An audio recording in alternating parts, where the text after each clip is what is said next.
Ichigo awakens by Talach, Chapter 61, Rebellion of Blades. In a candlelit cave, unknown location, far away from prying eyes, hidden away from the rest of the world. A group lay in waiting. Some were bored, others were patient, all were ready. These just needed their leader to return, to finish gathering their allies, to prepare for the revolution. Ugh, this is so boring, a pink-furred Catwoman complained. How much longer are we gonna stick around this place anyway? She looked to her allies at the table in the cave, a long black-haired man reading a book with a small shrine next to him.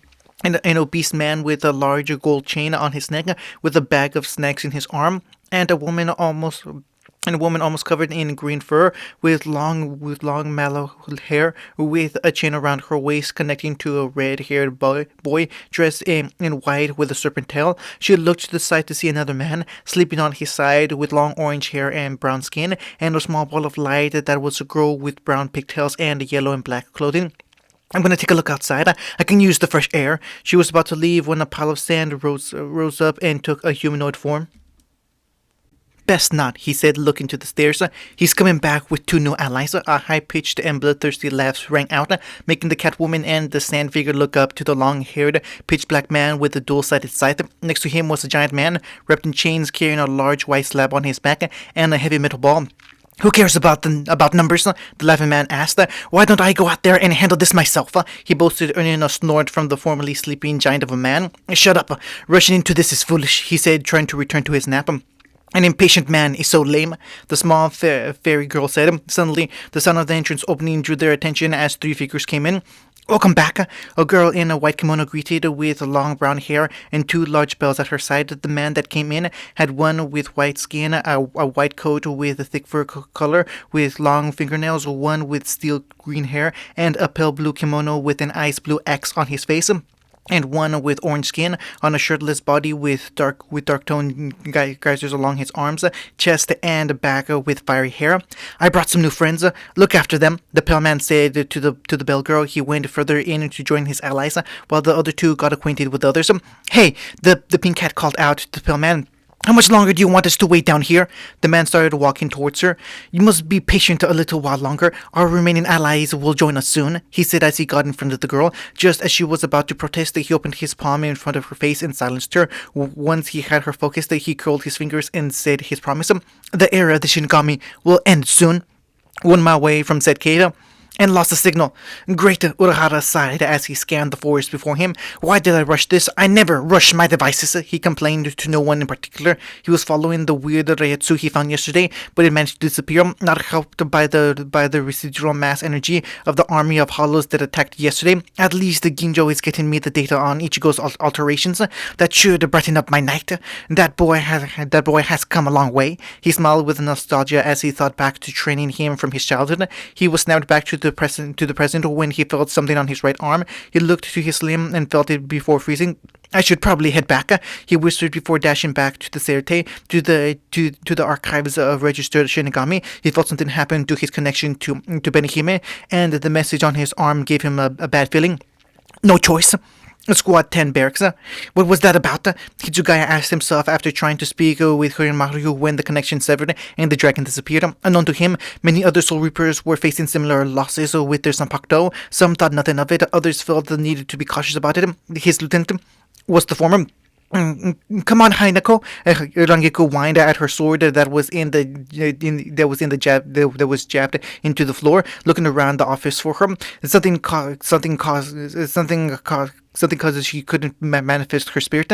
He knew that much about her level of ability. I know I promised we could go shopping in the human world, but 1 day of training isn't enough to convince the captain.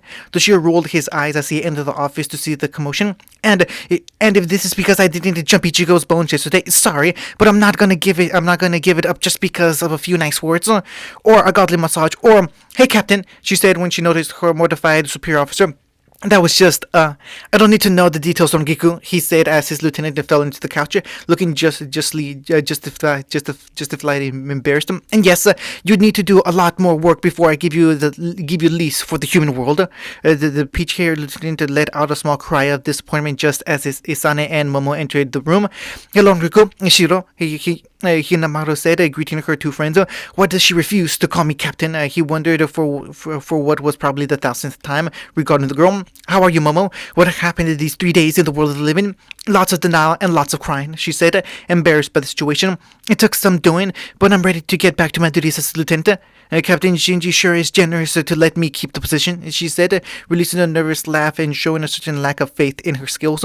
He likely believes that you are truly capable of the position. You just need confidence in yourself. Rangiku chimed in, relieved for the distraction away from her own embarrassment. So, what brings you two along? This does, Hinamari said as she gave Rangiku a sheet of paper. There's going to be a lieutenant's meeting soon. I can't wait to see this Ishida, the lieutenant Kurosaki told me about him. Giving up his lieutenant position for a seat in the first division. Rangiku mused, thinking about the hybrid that was warming his way into her thoughts more often lately. I'll have to focus on his training.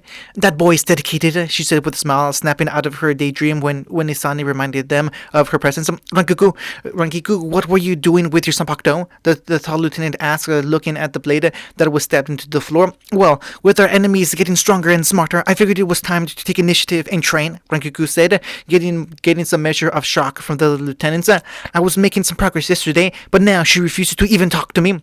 You're having trouble with your sanpakuto too? Isane asked, resting resting a hand on the hilt of her sword.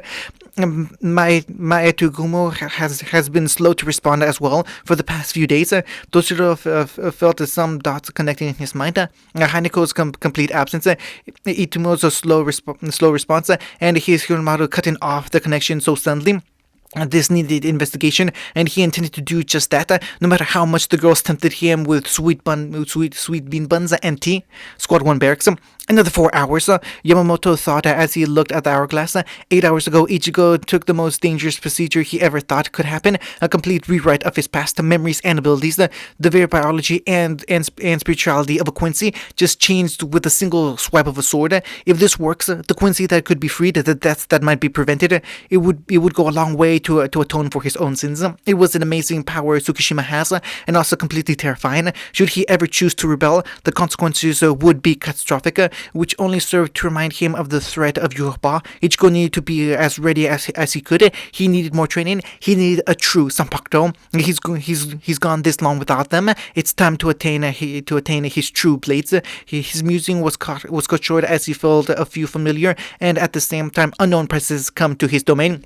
Reveal yourselves, he ordered, not wanting to spare much patience when his nerves were already frayed with this damned experience of Urahara. His lieutenant was immediately at his side and went in front of the door ready for an attack. What came out, however, was not what he was expecting. Captain Commander, a pleasure, said a tall woman with violent hair in corkscrew pigtails, an eye patch, and a dress with a large skull embroiderment on the front.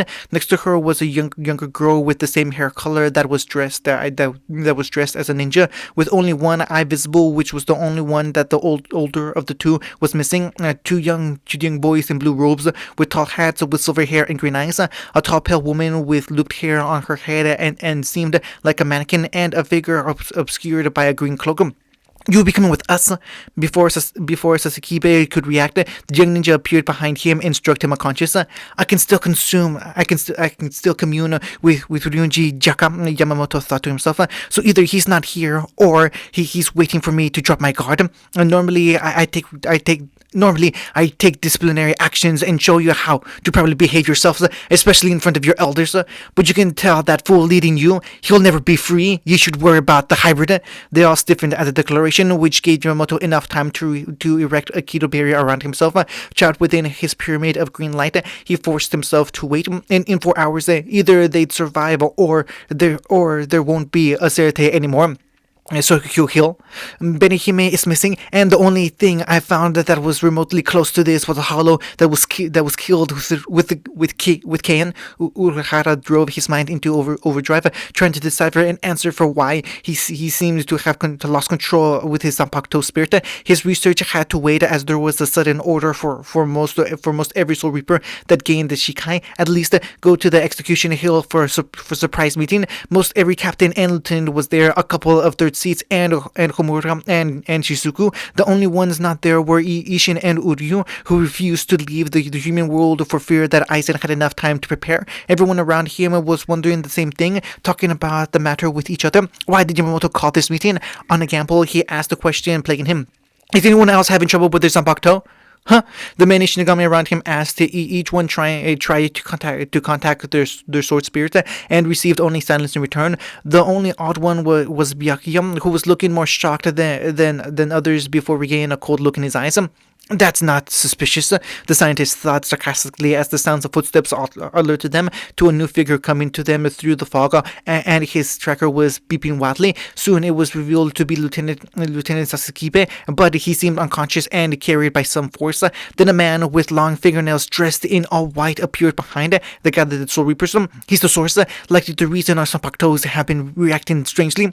The demi-visored Mayuri leaned in to ask Urahara, now wearing a golden headdress with his hair styled into a pharaoh's cloth crown. The reason for your earlier question then, coming to a similar conclusion to Urahara.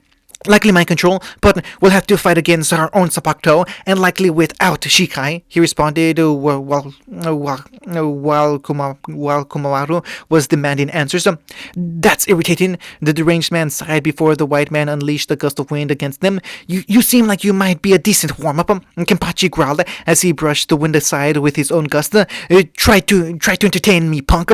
Bankai, Komaru growled, creating the armored giant behind him. Kokujo Tengen Myoyo, hold him still, Saraki, the old wood growled as he brought his blade down. The giant almost mirroring his actions. Saraki noticing this and dashed to Sajin, pushing him out of the way and catching the blade. This feels heavier than when he normally swings it. Kenpachi idly noted before tightening his grip and getting into a tugging battle with the giant. Our Zanpakutos are fighting against us, Urahara yelled out as the giant exploded into steam, and remembered as a giant red figure with flame in his mouth and eyes, with two large bolas connected by ropes on his side. Tenken, Sanjin asked, confused and a little heartbroken. Just as the giant attacked him and forcing the wolf on the defense, he got Komamaru's arm in his ropes as he pulled the man beast off balance and about to lay a finishing blow until he was kicked back by Zarakim. Get back up, wolf! This isn't the time to get distracted, he warned as the man in white let out a chuckle. It's just as that man stated, he said, raising one hand in his face. The Shinigami and their Zanpakuto have been separated.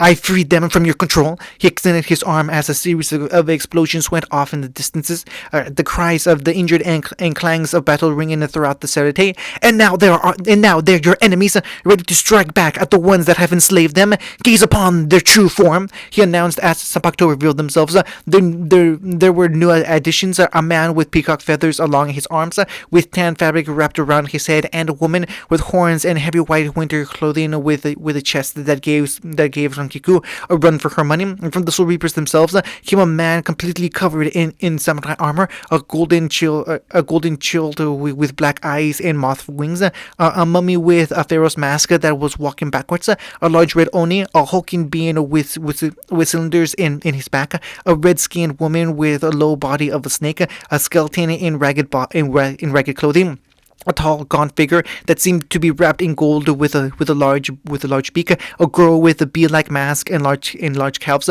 one dressed in an ice-white kimono with skin as white as snow, and something that deeply disturbed everyone. Yachiri Kasujishi, otherwise known as Nosurashi, without a smile or sense of innocence. Everyone could feel the hate and anger from Saraki as he stepped forward with Byakuya joining him. Enough waiting. Who are you? Byakuya demanded. And what makes you so confident you'll be making it out of here alive? Saraki growled, furious with the loss of one of his most precious people. The man commanding the Zanpakuto looked at the assembly of Soul Reapers and answered, I'm known as Muramasa, and today marks the end of as your reign over the Zanpakuto. He opened up his hand and summoned a sword from the air. From now on, it'll be the Zanpakuto who rule over the Soul Reapers. He was about to stab it into the ground when he remembered the warning some of his allies gave him that seemed to shake them with fear. And who is this hybrid I should be so wary of? "That'd be me," he heard from behind him. The Sanpakuto turned around to see Ichigo Kurosaki standing at the very edge of the cliff they were at, and directly behind them he was stretching his arm and shoulders, causing his bones to pop rapidly. "So, who do I break first?" Ichigo's previous location. 3, 2, 1, there, Ginjo thought as the contract keeping Ichigo asleep finished its time. He sent the accumulated data to the labs back to the Shinigami research and development, and had Ruka permit him into the dollhouse. Inside, Giroko was ready to reestablish the sleepy contract should Ichigo react violently, while Tsukishima was ready for the next part. "Ichigo, how are you?" Ginjo asked, the scanners already picking up the brain activity. "Had one hell of a nap and a dull throb in my head," he responded from inside the tube, stretching in himself out. "What happened? I remember flirting with Rankiku, but then I blacked out. Some idiot dropped a ton of Sekiseki stone on your head." Tsukishima lied smoothly. "It broke into pieces and you went out like a light. And since you clearly remember recent events, let's check something harder," Ginjo suggested, "like heritage." The Fullbringer nodded to each other, ready to act if and when necessary. "Give us the history of the Quincy." Ichigo closed his eyes and seemed to have a bit of migraine, putting everything on edge. "Roughly 1,000 years ago, a baby was born that could do little more than breathe," Ichigo started, and tension in the room getting thicker. Anyone that came into contact with him was miraculously healed, and some even gained powers later on. That child was Juoba, the strongest Quincy and son of the Soul King. He was believed to be the father of all Quincy, but that's not true. Ginjo stole a quick glance to the scans. So far everything was still green. He was just the first and the strongest. A Quincy is made when the powerful soul being like a strong Shinigami and a human have a child. The residual Reishi strengthens the baby until they gain the ability to see and fight spirits by manipulating Reishi into physical form, and the strong ones can manipulate weapons and other applications. Yoba tried to unite all of the Quincy under his banner, but 2 families in particular managed to avoid him, the Ishida and Kurosaki. My mother is another strong soul reaper that married my Quincy mother and made me that much stronger and closer to my Shinigami roots. Does that answer your questions?" The Fullbringer looked at their monitors one last time before opening the capsule and releasing the hybrid. "Well, everything checks out, Ichigo," Tsukishima said, trying to help him out. "Though, you may want to take it easy for a little bit." He noticed Ichigo wasn't listening to him as he soon stood up straight under his own power, something that began to radiate him. "I have to go. My people need me," he said before disappearing in a burst of speed, destroying the dollhouse and returning them to their original size. "No!" Ruruka cried out. "You can't do this! You can't die! Labby!"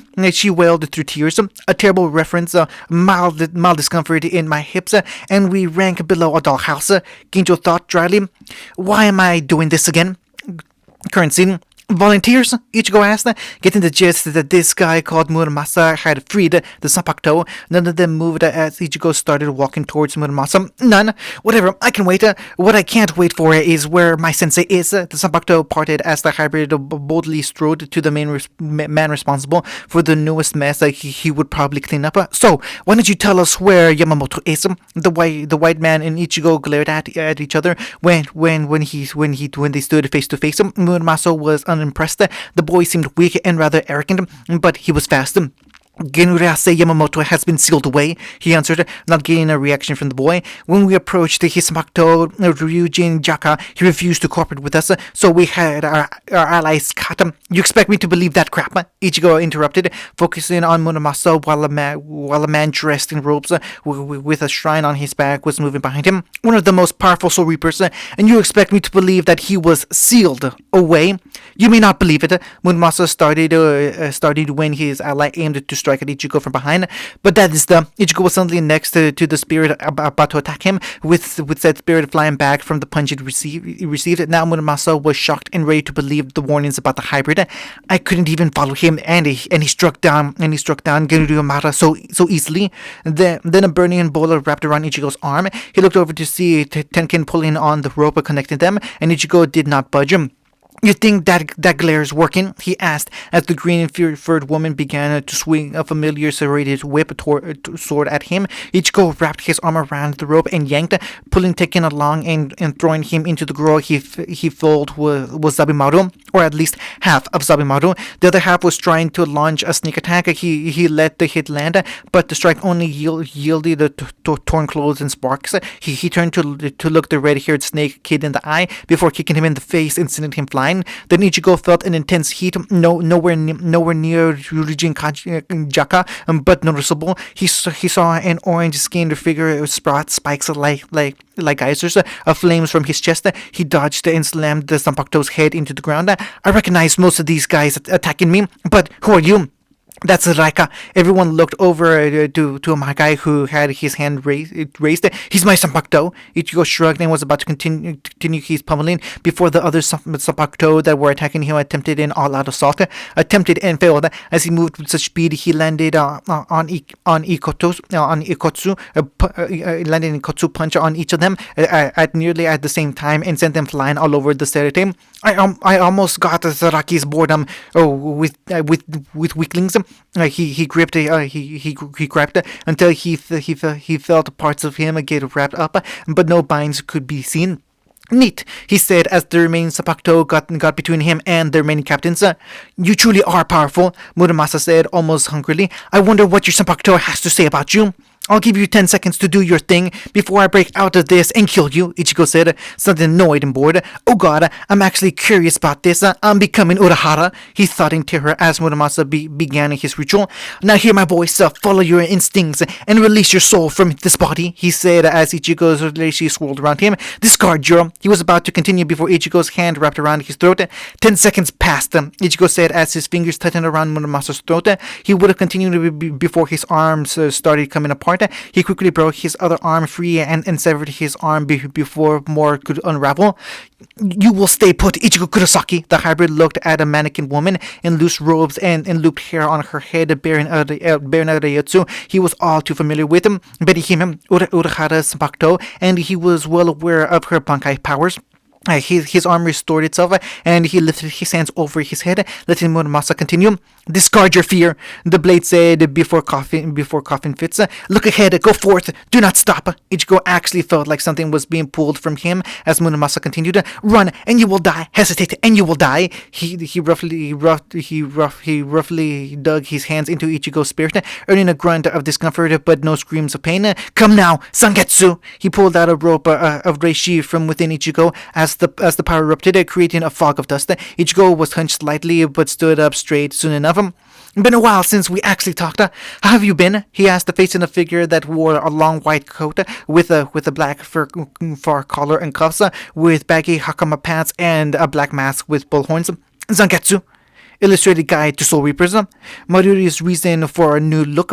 Now let's see. If we adjust the ratio here, then we can finally make a vitamin supplement that tastes good and is actually effective. Urahara whispered to himself as a large explosive rocked the lab. He put it out of his mind. They were a common occurrence for him until he caught a familiar scent of burning flesh. He looked to his side and flinched slightly.